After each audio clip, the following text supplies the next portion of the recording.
from chatting with some Service Autopilot members, chatting with some individuals that are part of Service Autopilot Academy, and then looking at some of the comments on YouTube, I realize that when I do a video and I describe what I went through or how I got here, it resonates a little bit more versus when I do a video that simply says, hey, here's an idea that I've learned that you might want to try to see if it solves a problem in your business. So I don't know how this will come across, but I thought I'd just off the cuff record a video and kind of describe what my business was like in the beginning and maybe take away some of the illusion of that it was not so hard or that I just sort of knew what to do, and that's how I'm where I am today. So you didn't know me 10 years ago when the business got started, and you didn't see what we went through. Those that have seen the business kind of see where it's at right now, and they're like, geez, that's, I'd like to have that. But it was a long road to get here. So let me give you an example. So when I was in high school, I don't know, like 8th grade, I guess, but I guess prior to high school, my mom drove me around. I mowed lawns, and then I mowed lawns all the way through high school and into my freshman year of college, and I got out of the business. And I had a couple people that worked for me in high school, but I was basically a kid mowing lawns and trimming bushes and pulling weeds. That was really the only thing I did, but I did really good for a high school kid.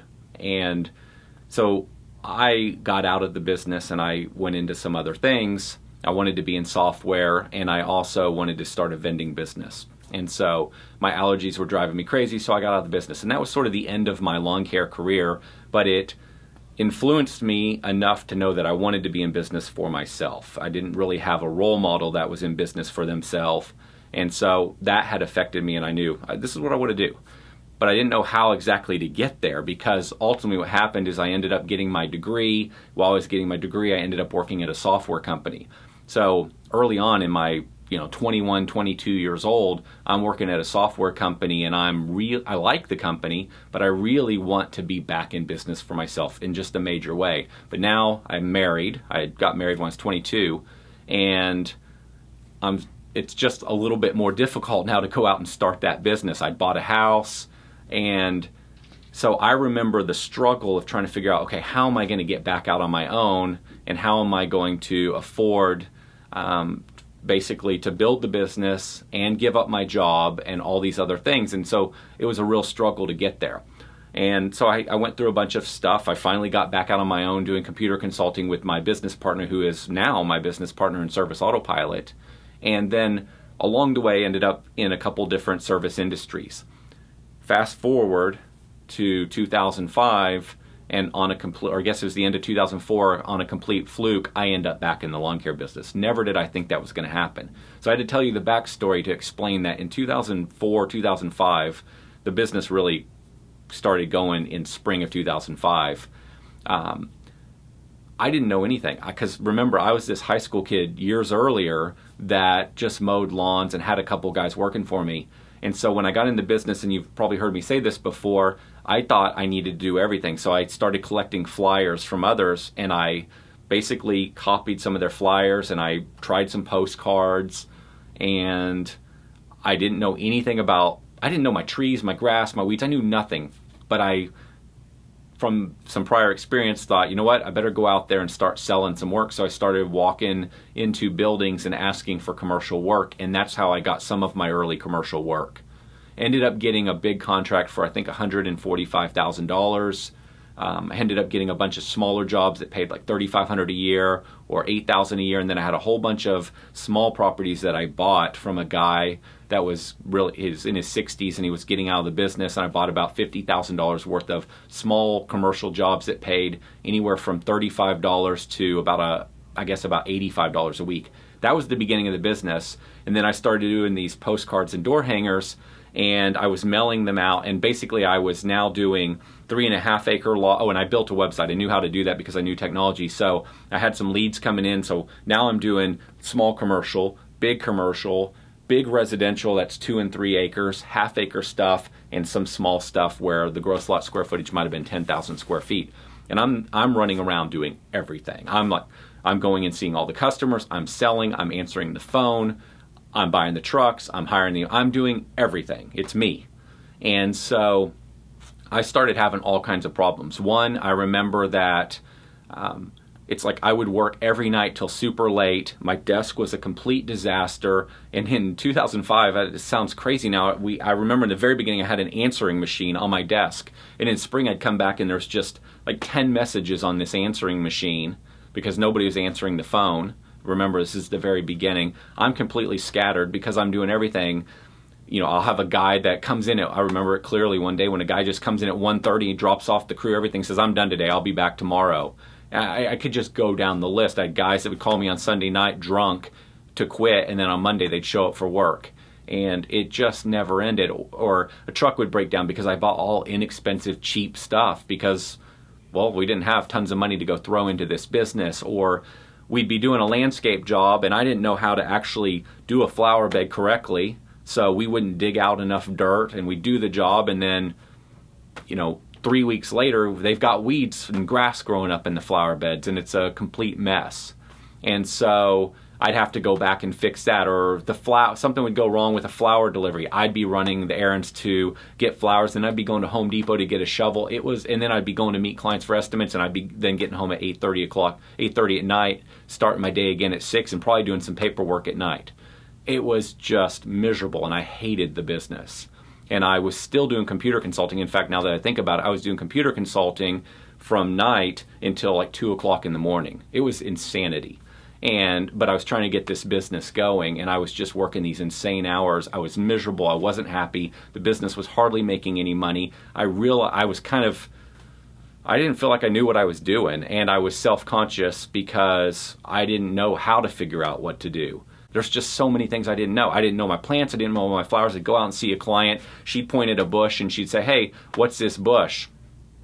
And I'd have to play it off like, it's on the tip of my tongue. And then I'd have to go look it up when I get back to the office and realize, it's a Nana Nandina or it's an Andina or whatever. And then next time, hopefully I'd remember that. And then eventually I had to kind of memorize my weeds and my flowers. I could never diagnose disease problems. So you get the idea. It was like one thing after another. And then when I remember, so I had this $140-something thousand account, and I kept it for several years.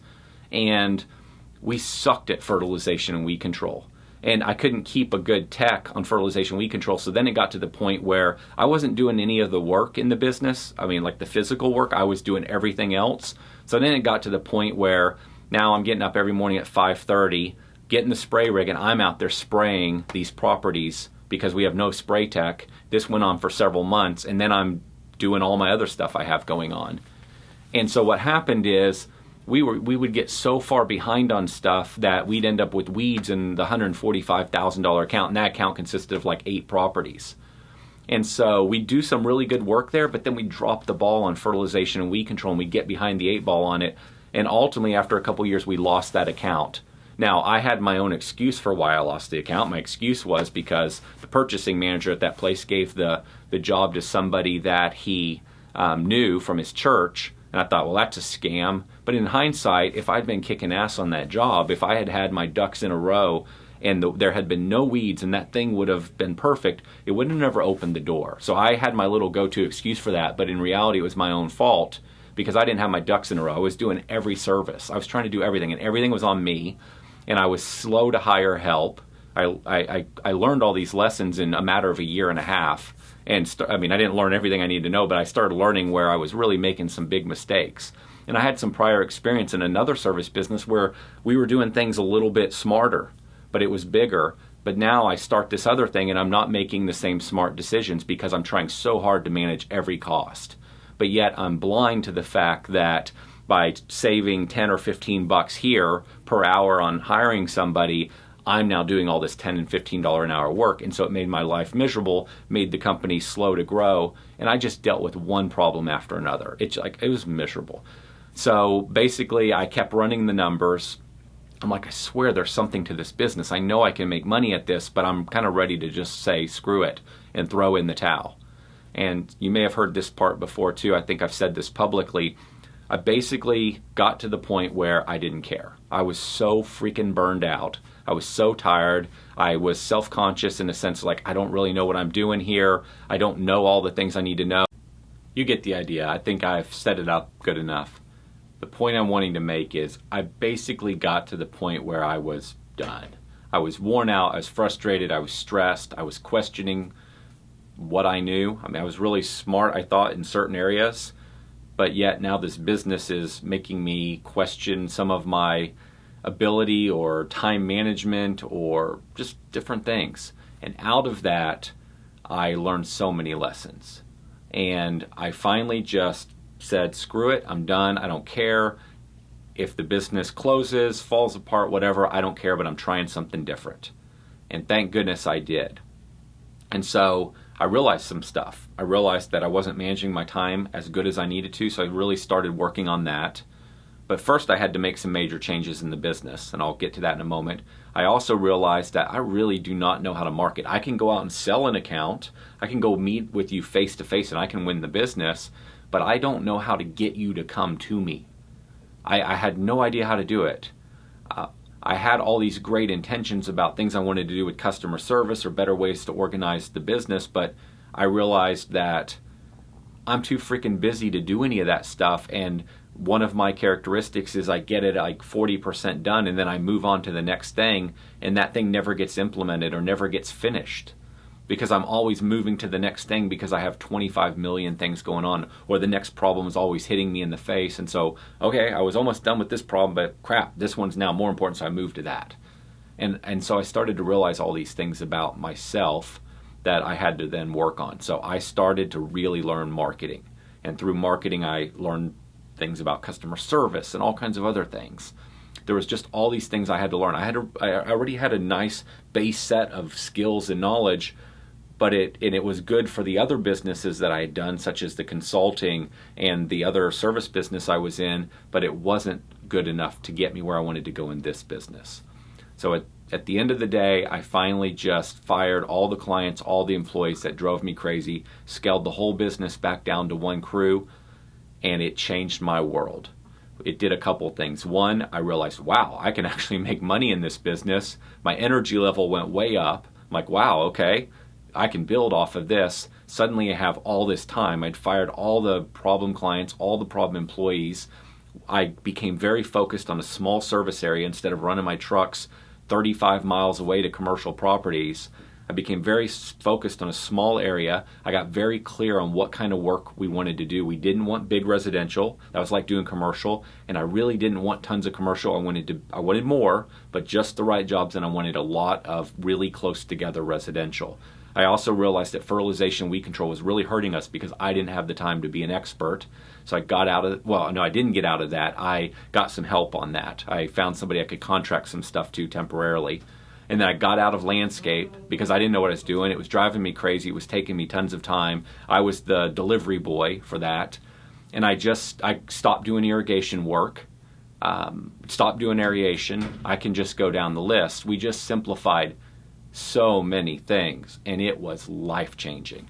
And my crappy trucks, my decent equipment, I had decent equipment, but my crappy trucks, my crappy marketing, my lousy phone system, all these things slowly started to improve because I started to have a little bit more money, and I started to be able to think clearly, and I started spending a lot of money to go to conferences and seminars. I joined a business group that was really pretty expensive. I ultimately spent some one-on-one money to go sit down with the really smart marketing people and just ask questions. I spent a lot of money, and it was money I didn't have. But that was the catalyst that changed everything. And it wasn't that tomorrow I woke up and everything was rosy and perfect. It was that I upgraded a truck. That got rid of some problems. I got out of fertilization weed control because I contracted it. That took some more problems off my plate. I quit doing landscape, took some more problems off my plate. I started to learn how to do some marketing. I started getting more leads that I could already close. I knew how to do that, so I closed them. So now I have more business, which gave me more money. So then I hired another person. And then I said, you know what? It's time to have a phone person. Actually, that happened prior to the events I'm talking about. But I just kept adding I just kept making one more little incremental improvement over a number of years. And it took about 4 years. I'd say from getting started in 2005 to mid-2009. By mid-2009, I have a pretty big client account, and that was because my goal was wrong and I was just trying to get lots of clients versus make lots of profit. I was totally flawed in that. My goal was client count. My goal was not profit. Totally screwed up. But I learned that lesson. So what I'm trying to say is, in about a 4-year period, maybe 4.5-year period, I do have a lot of clients, but it's not a very profitable business. Over that time, I learned so many things. I implemented so many things. I changed so many things. I got so many things off my plate that every month there was a little more progress. And then by about 4.5 years in, things are getting decent. They're pretty good. I got a good business. Definitely got a decent business, but not a great business. And then from about that moment in time on, because my team started getting better, I could get more help. I had an operations manager. That's when it exploded. It took me 4.5 years to figure all that stuff out. It took me all that time to quit doing the dumb things and start learning the right things and start slowly implementing the right things. It took me that long to become focused. And every year it got better. It wasn't horrible all the way through 4.5 years, but it wasn't perfect, and it kept getting better. And then and every year I was doubling. I was going, first year I did like 125, then 250, then just under 500,000, and then $1 million, something like that. And then boom, that's when it took off. And that's why I feel like I've heard it with other people, like up to that first $1 million, it's not always this way for everybody. You're just learning so many lessons. You're figuring so many things out. You don't have hardly any help, and now you're starting to get help, and then your help is starting to learn how your business works. They're starting to get smarter. And so by around that $1 million mark, things can explode. And that's when you can see these dramatic jumps. That getting to the 2 million from $1 million, like that happened in no time. That stuff happened fast because I now knew some things. I quit making the stupid mistakes. I was more organized and I had a team. If I could show you what it looked like, and I actually did a video showing my original truck and equipment, my original first mower. If I could show you what it looked like, if you could have witnessed it, you would in no way, it would give you a totally different vision of where we're at today. You'd probably be shocked. But that's how it works. That saying of that person's like a 20-year success, or everybody says, they're the overnight success that took 20 years. You might have heard that saying. It's really how it works. So I'm recording videos. I started recording videos 5 years into the business, right at that place where I was doing over $1 million and I had like 900 clients or something. I don't remember now. And about that time is when everything exploded, because now I knew what to do and I was doing the right things. And it was just about continuing to execute the right plan over and over again. So I don't know if that helps at all. I don't know if that gives you any encouragement without actually you seeing what it was like.